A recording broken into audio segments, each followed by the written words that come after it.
Isasailalim ng NBI sa pagsusuri yung mga basyo ng bala na nakuha sa Taiwanese na mangingisdang napatay sa Balintang Channel. Layunin nila na matukoy kung kanino galing ang bala na tumama sa mangingisda mula sa Taiwan. Nakatutok si John Consulta. Maagang nagtungo ang 8-man investigating team ng NBI sa Criminal Investigation Bureau dito sa Taipei.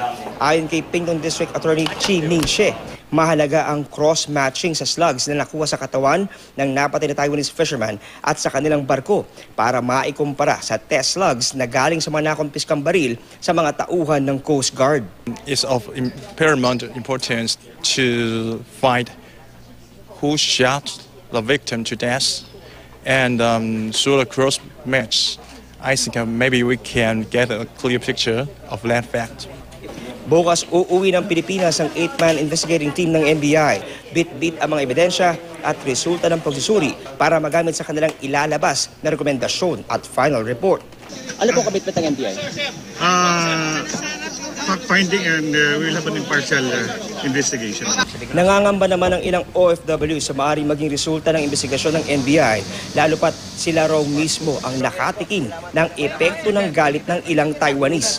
Kwento ng dalawang Pinoy sa Taiwan, nagbibisikleta sila pauwi ng git-gitin sa kalsada ng dalawang nakamotorsiklong Taiwanese na may backup pang sasakyan. Binilo niya ho yung paghataw niya. Ibali kung talagang dito ang tama niya sa batok sana. Medyo mabagal yung motor. Kaso mabilis siya kaya dito sa tagiliran yung tinamaan. Napasigaw po ako sa sobrang lakas. Nahulog pa po yung grocery ko. Masakit? Masakit po, sir. Iba yung pag-iingat na lang daw ang kanilang gagawin sakaling di maging pabor sa mga Taiwanese ang resulta ng parallel investigation ng NBI. Ingat-ingat na lang na maglalabas muna habang mainit pa yung sitwasyon.